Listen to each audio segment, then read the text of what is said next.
Hello, boys and girls. How are you today? Let's start our English lesson. But we will continue our lesson about weather. Біз ауа райы туралы сабағымызды одан әрмен жалғастырамыз. Okay, now let's learn new words with me. Repeat. Flood, flood, flood. Су тасқыны. Жаңа сөздердің барлығын сөздік кітаптерге жазамыз. Next. Storm, storm, storm. Дауыл. Міне суретке қарайық. Мұнда бізде дауыл болып жатыр, иә? Дауыл деген бұл бізде қатты жел деген сөз. Okay, thunder, thunder, thunder. Бұл бізде найзағай. Yes, this is найзағай. Next. Avalanche, avalanche, avalanche. Қар көшкіні. Суретте бізде қар көшкіні болып жатыр. Next. Tornado, tornado, tornado. Құйын.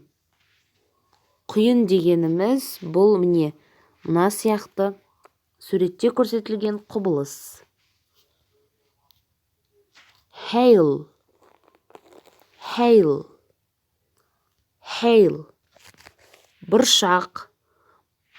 Балалар, бұршақ қай кезде пайда болатынын білесіңдер ме? Бұршақ яғни қатты жаңбырдан кейін пайда болады.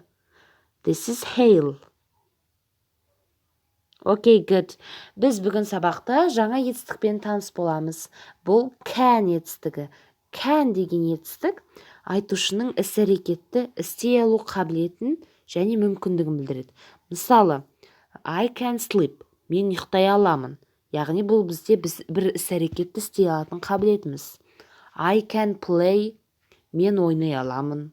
I can jump. Мен секіре аламын.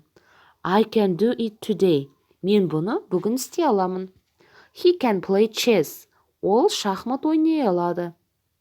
Ал егер біз бір нәрсені біреуден өтінгенде, рұқсат сұраған кезде, осы can етістігін тағы да қолданамыз. For example, you can see this example. Can you open the window, please? It's hot in here. Can I use your phone? Yes, you can. Can you open the window, please? Сіз немесе сен терезені аша аласың ба? Өтінемін. It's hot in here. Ол бұның тым ыстық болып кетті, өте ыстық болып кетті. Can I use your phone? Мен сенің телефоныңды қолдана аламын ба? Yes, you can.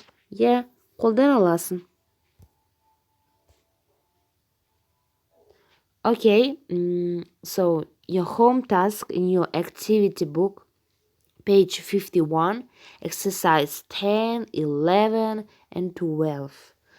Балалар, үй тапсырмасы activity book'тағы 51-ші беттегі 10-шы, 11, 12-ші тапсырма.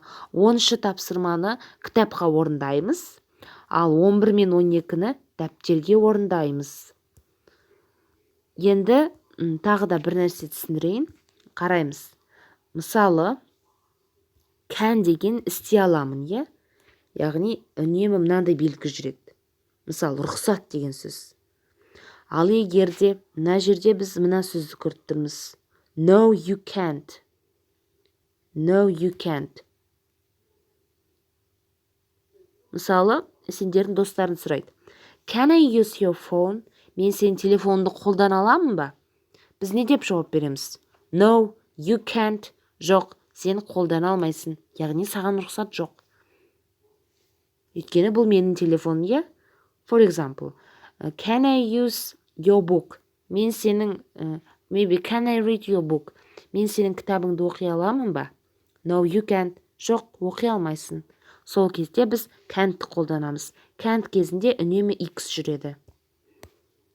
Міне, бірінші тапсырмада you should find and circle табиғи құбылыс суретке қарап табиғи құбылыстарды біз балалар сәйкестендіріп және табамыз. 10-шы тапсырмада read and match 4 сөйлемді оқып бір-бірімен сәйкестендіреміз. And 12 you should write here yes you can, maybe no you can't. Яғни x жоқ деген белгі тұрса no-ды қолданамыз, егерде я деген галочка тұрса can-ды қолданамыз. Okay, goodbye.